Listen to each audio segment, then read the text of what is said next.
గతంలో రైల్వే ఎయిర్పోర్ట్లు మాత్రం ఎయిర్పోర్ట్లు అంటే బాగుంటాయి, అద్దంలాగా మెరిసిపోతాయి అనే పరిస్థితి ఉండేది. ఇవాళ రైల్వే స్టేషన్లకు వెళ్ళినా కూడా ఎయిర్పోర్ట్లోకి వెళ్ళిన పరిస్థితి ఉంటుంది. గతంలో ప్రయాణం చేసిన వాళ్ళకి ఇప్పుడు ప్రయాణం చేస్తున్న వాళ్ళకి ఖచ్చితంగా తెలుస్తుంది. ఈ 21వ శతాబ్దంలో పుట్టిన వాళ్ళకి తెలియకపోవచ్చు, కానీ దానికి ముందు రైల్వే ప్రయాణం చేసిన వాళ్ళకి ఇప్పుడు రైల్వే ప్రయాణం ఎంత సౌకర్యవంతంగా ఉందో మనం అర్థం చేసుకోవాల్సింది. ఎందుకు ఈ రకంగా ఇటువంటి మార్పు ఎలా వచ్చింది? 12 సంవత్సరాల్లో ఇవాళ ఇంత మార్పు ఏంటి అంటే, చిన్న ఉదాహరణ, 2013-14 ఆర్థిక సంవత్సరంలో 3,62,000 కోట్లు మాత్రమే రైల్వేకి బడ్జెట్ కేటాయింపులు జరిగాయి నరేంద్ర మోడీ గారు ప్రధానమంత్రి కాకముందు. ఇవాళ ఈ 26-27 సంవత్సరానికి అది 17 లక్షల కోట్లకి రైల్వే బడ్జెట్లో కేటాయింపులు జరిగాయి. కాబట్టి ఇవాళ రైల్వేలో ప్రయాణం కూడా సౌకర్యవంతంగా ఉంది.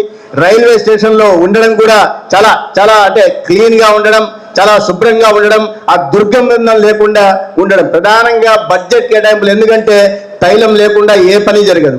గతంలో నిర్లక్ష్యం వహించేవాళ్ళు. పేదవాడు వాహనంగా పేరొందిన రైల్వే స్టేషన్లను ఆధునీకరించడం మీద కానీ, కొత్త రైళ్లను తీసుకురావడం విషయంలో కానీ, లేదా ఉన్న కొత్త రైళ్లను ఏర్పాటు చేయడం విషయంలో కానీ, లేదా మీటర్ గేజ్లను బ్రాడ్ గేజ్లు చేసే విషయంలో కానీ, లేదా ఎలక్ట్రిఫికేషన్ చేసే విషయంలో కానీ గతంలో నిర్లక్ష్యం వహించేవాళ్ళు. ఆ పేదవాడికి పెద్దపీట వేస్తూ పేదవాడు సౌకర్యవంతమైన జీవితం గడపాలి, సౌకర్యవంతమైన ప్రయాణం చేయాలనే ఉద్దేశంతో ఇవాళ ఇంత పెద్ద ఎత్తున పెట్టుబడులు పెట్టిన కారణంగా ఇవాళ రైల్వేలో ఇటువంటి మార్పు వచ్చిన విషయం, రైల్వే స్టేషన్లో మార్పు వచ్చిన విషయం కూడా మనం చూస్తూ ఉంటున్నాం.